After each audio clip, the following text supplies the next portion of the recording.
Boa tarde a todos. Tá ouvindo? Desculpem aí o atraso, a gente teve um pouquinho de contratempo em razão da quantidade a mais de pessoas que a gente não estava esperando. Vamos iniciar.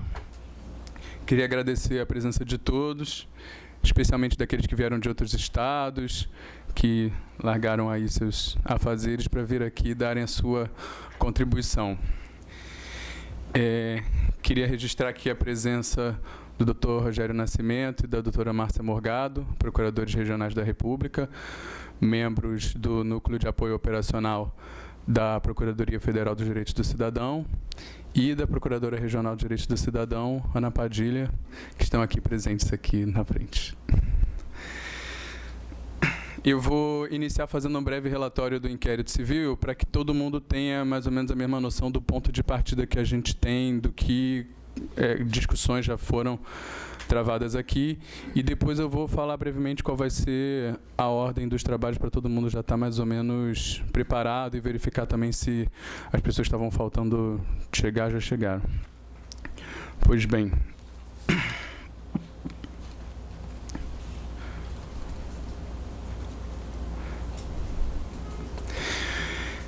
Esse inquérito civil foi instaurado a partir de uma representação do cidadão Aldo Caruso Costa Wolff, em face do Conselho Federal de Medicina, em razão dos agravos gerados pela Resolução 1021 de 1980, que determina ao médico, em caso de iminente perigo de vida, praticar a transfusão de sangue, independentemente do consentimento do paciente e dos responsáveis.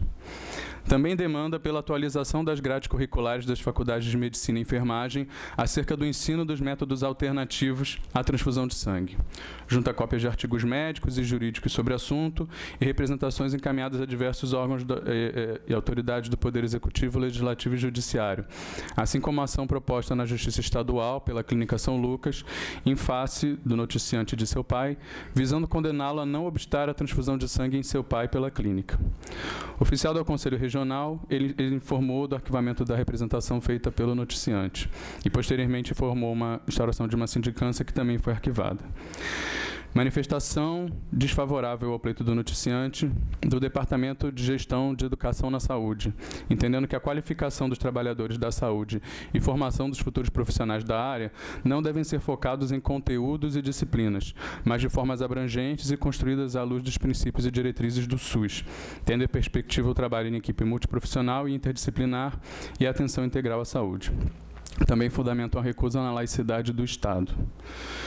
A Procuradoria Regional dos Direitos do Cidadão promoveu o arquivamento no primeiro momento, com fundamento na primazia do direito à vida sobre a liberdade religiosa, entendimento que atualmente no Brasil ainda dá suporte a um grande número de decisões judiciais nesse sentido, bem como as regras do Conselho Federal de Medicina, constantes do Código de Ética Médica, que permitiriam ao médico realizar intervenção em caso de iminente risco de vida, mesmo contra a vontade do paciente. Encaminhados os autos ao Núcleo de Apoio Operacional da Procuradoria Federal dos Direitos do Cidadão, nossa instância revisora, esta não homologou o arquivamento. Afirma que, no Brasil, as testemunhas de Jeová enfrentam graves dificuldades para fazerem valer sua objeção de consciência à transfusão de sangue, inclusive não se encontrando equipadas a maioria das instituições de saúde para realizar tratamentos alternativos à transfusão de sangue, mesmo nos casos em que inexista risco de vida. Também afirma que merecem especial atenção os pleitos não analisados na promoção de arquivamento quanto à falta de ensino nas faculdades de Medicina e Enfermagem de terapias alternativas à transfusão, mesmo apesar de haver vasta literatura médica nesse sentido. Sem ignorar o princípio da autonomia universitária, com ampla liberdade às universidades para a definição dos seus currículos, há de reconhecer que esta não é absoluta, devendo ser balizada por parâmetros normativos, dentre os quais a proteção e promoção dos direitos fundamentais, e que a lógica do mercado educacional não parece suficiente para garantir, no âmbito do ensino universitário, a concretização de demandas voltadas à viabilização do exercício da liberdade religiosa por um grupo minoritário e por muitos considerado impopular, como as testemunhas de Jeová. Sem se querer postular uma obrigação incondicional das faculdades, contudo, sugere o aprofundamento da apuração e a realização de uma audiência pública. Quanto à recusa à transfusão de sangue propriamente dita, afirma que a questão não pode ser examinada a partir de uma ótica paternalista, que considere caber ao médico o poder de tomar unilateralmente todas as decisões que afetem a vida do paciente, devendo-se respeitar a autonomia, não parecendo razoável sustentar a prioridade incondicional do direito à vida sobre a liberdade religiosa e a autonomia existencial do paciente. O critério axiológico que deve pautar o equacionamento de colisões entre direitos fundamentais é o princípio da dignidade da pessoa humana, que representa o norte constitucional neste campo. E, em matéria de dignidade, sobreleva o respeito à autonomia da pessoa, que traduz o imperativo de tratar o ser humano como sujeito e não objeto. Proteção que é reforçada no campo das decisões existenciais mais básicas, como as que envolvem a religião e as intervenções corporais, presentes no caso da recusa à transfusão de sangue. Daí porque, em hipóteses em que se possa constatar a existência de consentimento livre e informado de pessoas adultas e capazes, deve prevalecer o direito à recusa à transfusão de sangue. Nesse sentido, Luiz Roberto Barroso, Nelson Neri Júnior, Celso Ribeiro Bastos, Álvaro Vilaça Azevedo, legislação da Espanha, Portugal, Convenção para a Proteção dos Direitos do Homem e Dignidade do Ser Humano, Convenção de Oviedo, jurisprudência dos Estados Unidos, Canadá, Alemanha, Colômbia, Itália e ainda minoritária no Brasil.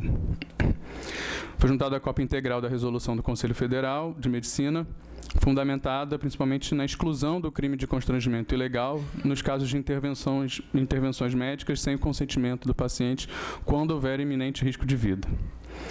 O Conselho Federal informa da aprovação do parecer 12 de 2014, que, na sua conclusão, propõe a edição de nova resolução sobre o assunto, com a consequente revogação da Resolução 1021, sendo instaurada a nova proposta de Resolução 51 de 2014, a pedido da Associação das Testemunhas Cristãs de Jeová, instituição religiosa, civil, sem fins lucrativos, que representa as Testemunhas de Jeová no Brasil.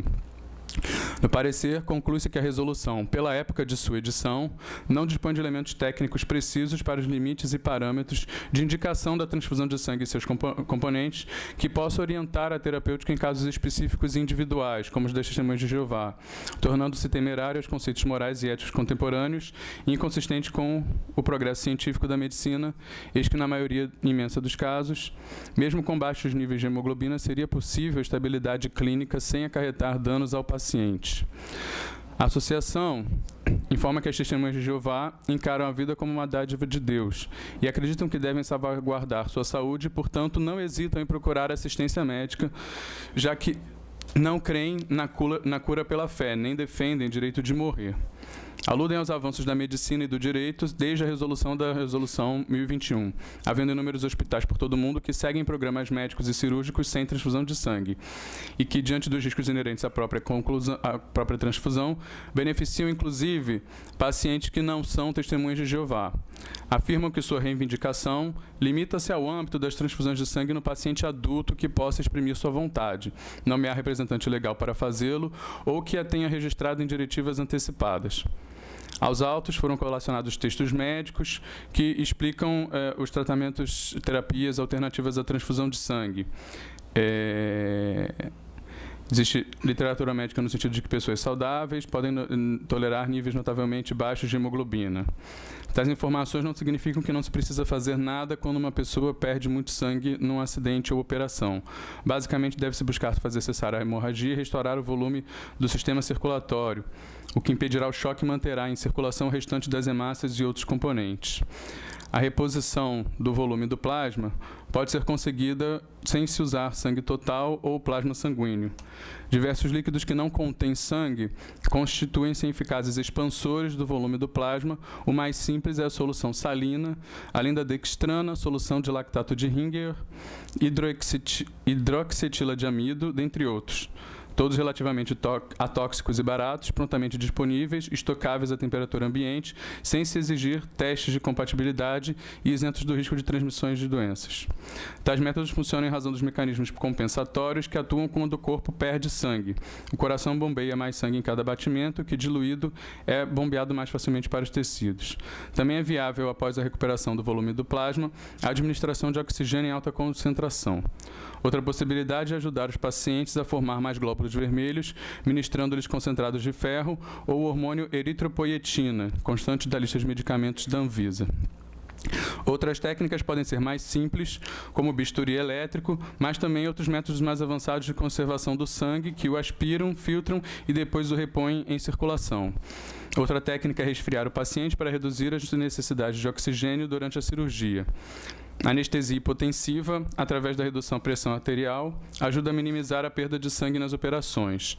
Também existem técnicas para aprimorar a coagulação sanguínea, para abreviar o tempo de sangramento, como a aplicação da desmopressina. Em petição apresentada ao MPF pela Associação das Testemunhas Cristãs de Jeová, afirmam que, além das suas crenças religiosas, outros fatores contribuem para que a medicina venha adotar protocolos clínicos mais restritivos às transfusões de sangue, como os riscos transfusionais, a maior taxa de mortalidade entre pacientes transfundidos, que apesar de obrigação legal de realizar testes de anticorpos irregulares do tipo sanguíneo e sorologia para os principais vírus, há muitos casos de erros procedimentais, transmissões de bactérias ou protozoários ou infecções por outros vírus menos comuns, reações alérgicas, reações hemolíticas, sobrecarga circulatória, distúrbios metabólicos, dentre outras possíveis reações imediatas e tardias à transfusão de sangue. Fora isso, os altos custos envolvidos na estocagem, conservação e exames laboratoriais e a falta de sangue também em muitas instituições de saúde. As informações do Ministério da Saúde reconhecem o risco das transfusões sanguíneas, que deve ser indicada criteriosamente pela equipe médica, o que ainda poderá ser objeto de análise e aprovação pelos profissionais médicos do serviço de hemoterapia.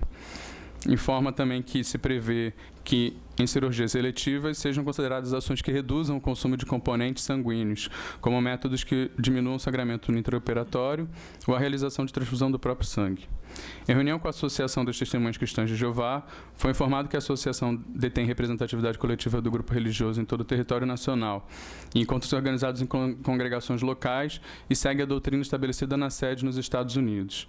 Seus dogmas de fé os impedem de aceitar a transfusão de sangue, ainda que do próprio paciente ou de seus elementos primários, plasma, plaquetas, glóbulos brancos e glóbulos vermelhos, não os impedindo de aceitar a transfusão de elementos secundários, como albumina, imunoglobulina, interleucinas e interferão, que são aqueles que podem ser transmitidos da mãe para o feto durante a gestação. Então, esse é mais ou menos todas as teses que já foram discutidas aqui, né? Os médicos presentes vão saber explicar melhor esses métodos alternativos do que eu. Então, o intuito aqui dessa audiência pública é, basicamente, debater a transfusão de sangue como um procedimento de risco e de alto custo sob os seus aspectos técnicos e quanto à necessidade de consentimento informado para sua realização, mesmo em caso de risco de vida. Trocar experiências acerca da utilização de técnicas alternativas utilizadas com sucesso e baixo custo nas instituições de saúde públicas e privadas. Entendidas essas técnicas alternativas não como técnicas meramente experimentais, mas as que encontram-se reguladas, normatizadas pelo SUS e aceitas pela medicina, Trocar experiências acerca do ensino dessas técnicas alternativas nas universidades de medicina e enfermagem e debater acerca do direito de recusa à transfusão de sangue pela pessoa adulta e capaz, mesmo em caso de iminente risco de vida, se está consciente ou se possui documentos de diretivas antecipadas. Com isso, mediar um diálogo mais próximo entre as testemunhas de Jeová e a comunidade médica e contribuir para o bom andamento das propostas de resolução do Conselho Federal de Medicina que visam alterar a resolução que hoje em dia está em vigor. É um tema, um tema delicado, um fenômeno social que envolve vários campos da vida humana, a religião, a medicina, o direito, a ética, a filosofia, e que deve ser compreendido dentro dessa complexidade por envolver diversos direitos humanos que, por vezes, se contrapõem, o direito de liberdade religiosa, de consciência, direito à intimidade, integridade física, saúde, educação e o direito à vida. Os debates deverão também ter em princípio de que ao Estado laico não cabe adentrar no mérito do fenômeno religioso, que deve ser tratado com o devido respeito, e não é escopo dessa audiência pública debater a sua situação jurídica de pessoas incapazes, sejam eles menores de idade ou por distúrbio psíquico, porque em razão até do princípio do superior interesse, tem a questão da competência especializada das varas de infância e juventude, seria possível até intervenção judicial, mesmo contra os interesses dos representantes legais e do menor amadurecido. Ademais, temos 4 horas para tratar um tema que já é complexo, então essa situação mais delicada não é o escopo dessa audiência pública debater a situação jurídica de crianças e adolescentes e de outros incapazes, pois sempre vai ser possível aí a intervenção judicial. Nós reservamos um espaço assim, de cerca de 15 minutos inicial para as falas das entidades representativas e órgãos de governo. A Associação das Testemunhas Cristãs de Jeová, Conselho Federal de Medicina, Conselho Regional de Medicina, Secretaria de Educação Superior do Ministério da Educação, Secretaria de Atenção à Saúde do Ministério da Saúde, Secretaria Estadual de Saúde, Secretaria Municipal de Saúde. Depois, já temos alguns especialistas e interessados no tema que já estão inscritos, né? A gente vai passar um papelzinho para quem ainda não se inscreveu para falar, mas, de qualquer maneira, já estão inscritos. Em princípio, 5 minutos cada, e vai ficar sujeito aí a quantas pessoas no total vão se inscrever para falar, para a gente poder calcular o tempo, assim, que a gente não poderá ultrapassar em muito as 18 horas. Então, em princípio, estão inscritos nessa ordem: Alana Jocelina Montenegro de Castro, Romilton Viana Machado, Guilherme Genovez, Elson Yasunaga, Antônio Alceu dos Santos, Maria Isabel Miorim de Moraes, Leandro Valadares, Juan Carlos Montano, Carlos Virgiles, Gustavo Sisson, Guilherme Rabelo, Edson da Silva, Ricardo Carneiro, Antônio Fernando Foster, Bruno Marini, Enes Donizete. Esses já estão inscritos. Eu peço que os outros presentes que queiram já se inscrever para falar, a gente vai passar o papelzinho e aí vocês anotem. Se, no caso, for uma pergunta, já deixem claro que é uma pergunta e para quem é a pergunta. E também peço que as instituições de saúde, de educação que estão aí presentes e que têm alguma experiência no ensino ou na prática dos métodos alternativos também se inscrevam para contribuir aqui para os debates. Então, muito obrigado. Feita essa explanação inicial, a gente vai abrir com o representante da Associação das Testemunhas Cristãs de Jeová.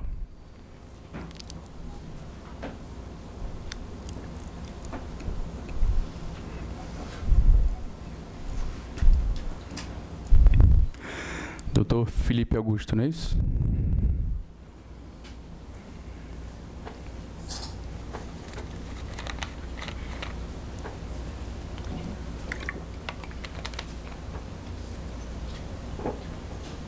Parece que eu não consigo chegar aqui.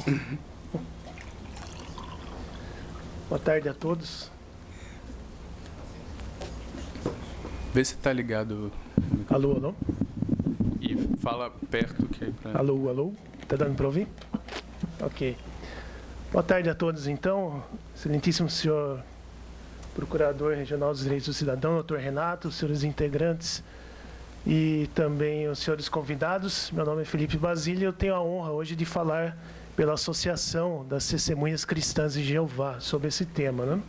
Inicialmente, eu não posso deixar de começar falando e fazendo um agradecimento, lógico, pelo interesse do Ministério Público Federal e pelo interesse de vocês que estão aqui presentes pelo assunto, que nós temos certeza de que ocasiões como essa promovem uma aproximação maior, né, e faz com que nós possamos dirimir aí qualquer mal entendido e que possamos nos entender melhor também nesse assunto. Falando um pouquinho sobre nós, as Testemunhas de Jeová, elas estão presentes em 240 países hoje. E aqui no nosso país, no Brasil, nós somos aproximadamente 1,8 milhão de associados, né? Então, é uma parcela até expressiva da população e também no mundo presente. Como todos sabem, a nossa recusa à transfusão de sangue é bem conhecida, né? E para aqueles que são cristãos, que conhecem um pouco a Bíblia, a nossa recusa está no livro de Atos, capítulo 15, versículos 28 e 29.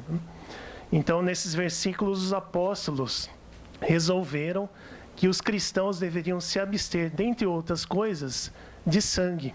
Então, daí vem a nossa firme convicção a respeito do assunto. Lógico que o tempo não permite falar muito sobre isso, mas quem quiser depois eu posso explicar melhor essa questão, né?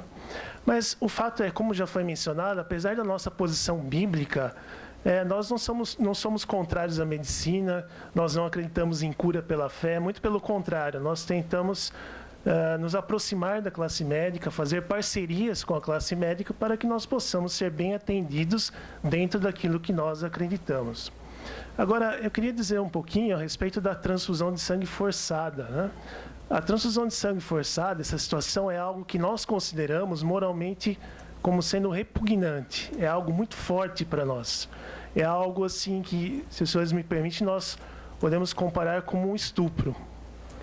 É algo realmente que nós consideramos moralmente repugnante e muito grave para nós.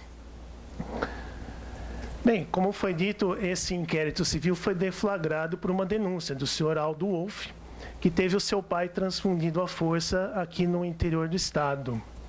E só para guardar pertinência, então, com o edital e com os termos do que já foi dito, nós não vamos discutir aqui temas envolvendo menores de idade e nem adultos incapazes. Nós queremos focar a nossa fala e as nossas discussões nos temas envolvendo adultos capazes, as violações que são cometidas contra esses pacientes, infelizmente, em algumas ocasiões.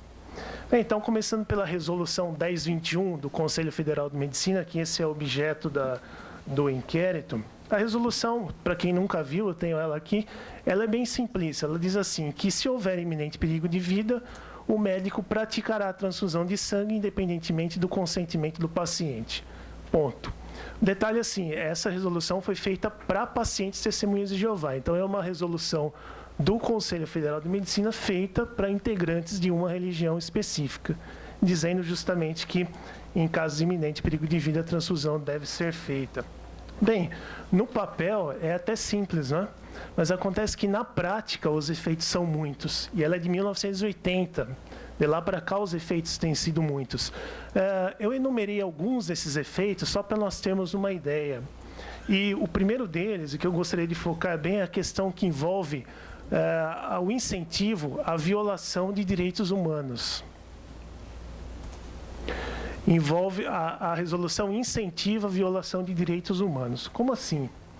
É que para transfundir um paciente adulto e capaz, não se faz isso a não ser pelo emprego de violência, força policial, amarrações ou por meio de sedativos. Só para exemplificar, a senhora Maria Cecília de Oliveira, de Belo Horizonte, Hospital da Fundep. Essa senhora, ela foi amarrada para a realização de transfusão de sangue e foi amordaçada para que seus gritos não fossem ouvidos. Outro exemplo, a senhora Elisa Mara Paduan, de Brusque, Santa Catarina, Hospital Arquidiocesano Carlos Renault. Essa senhora foi sedada e transfundida contra a vontade. Ela tomou uma dose cavalar de midazolam e ela, sendo enfermeira, assistindo a tudo isso. Outra situação, a senhora Neuza Coutinho, de Vitória, Espírito Santo, no Hospital da Unimed agora. Ela foi transfundida enquanto estava consciente e orientada. Teve seus braços e pernas amarrados às grades da cama. E ela ficou com hematomas nos pulsos e tanto que lutou. Esses são casos reais. Então, são violações de direitos humanos. Por isso que nós dizemos que a resolução incentiva a violação de direitos humanos. Mas há outros efeitos. Por exemplo, o incentivo ao preconceito religioso. Como nós dissemos, é uma resolução feita para uma religião. Então, nós podemos imaginar, por exemplo, um paciente diabético que não aceita amputação, então ele é sedado e depois ele acorda mutilado contra a sua vontade. Dá para imaginar isso? Ou uma resolução do Conselho Federal de Medicina determinando aborto compulsório em pacientes que estejam em iminente perigo de vida. Dá para imaginar isso? Então, não se explica a diferença de tratamento entre pacientes testemunhas de Jeová e outros pacientes que exercem autonomia em situações análogas, a não ser pelo preconceito religioso. Quer dizer, você tem autonomia, desde que não seja testemunha de Jeová. Infelizmente, é o que ocorre na prática. A resolução também incentiva a recusa de atendimento a pacientes testemunhas de Jeová. O que isso significa? Em alguns locais, se o paciente chega à instituição hospitalar e se identifica como testemunha de Jeová, ele é dispensado. A situação ficou tão complexa em alguns locais que aqui no Rio, a Procuradoria do Estado ingressou com uma ação civil pública a favor dos pacientes para garantir tratamento.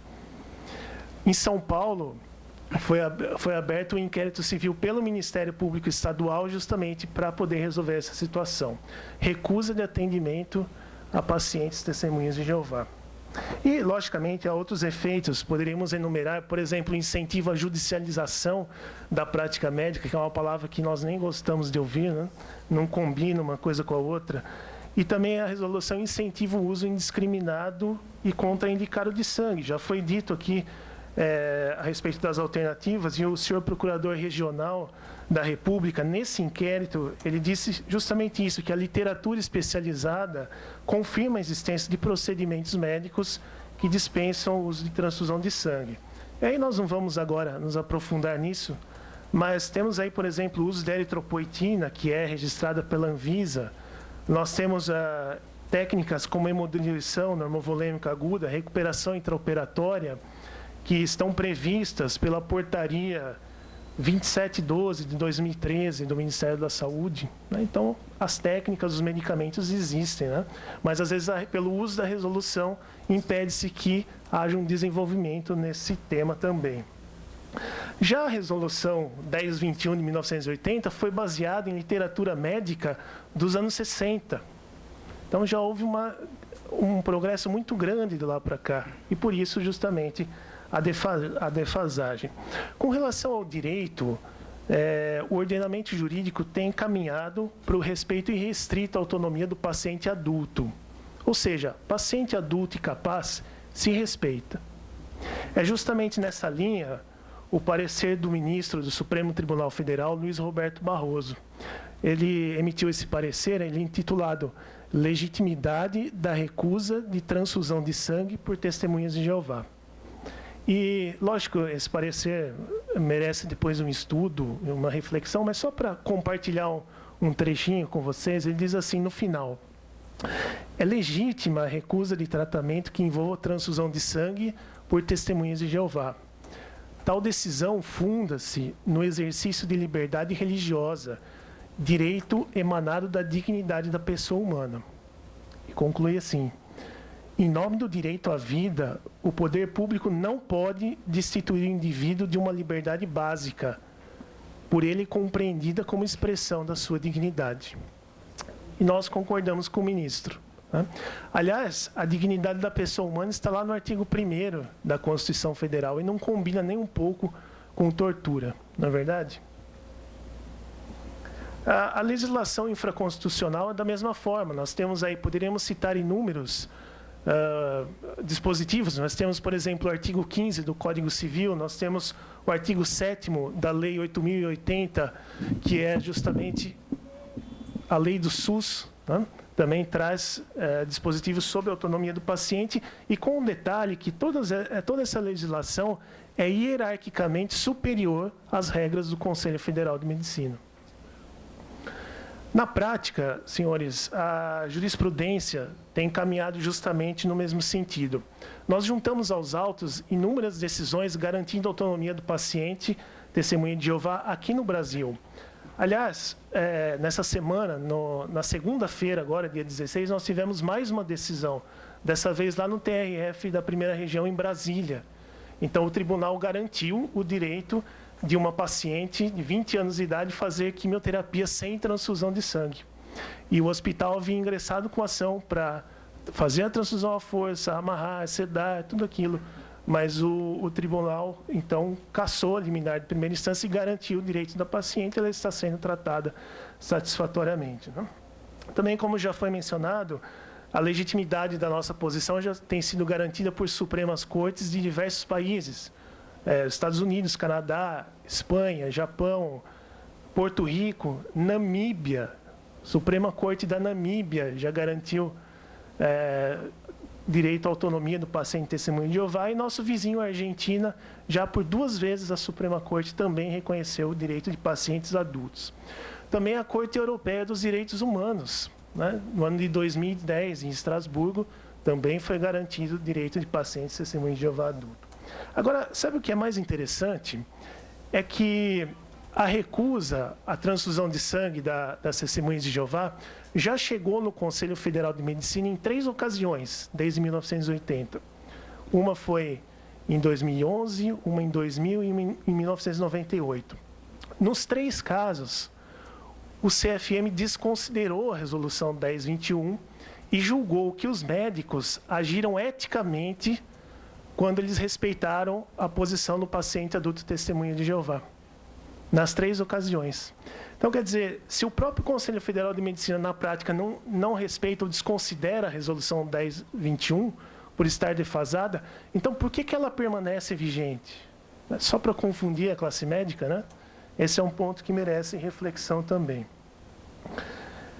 É objeto de inquérito também a ausência de ensino de opções terapêuticas à transfusão de sangue em cursos de medicina e enfermagem.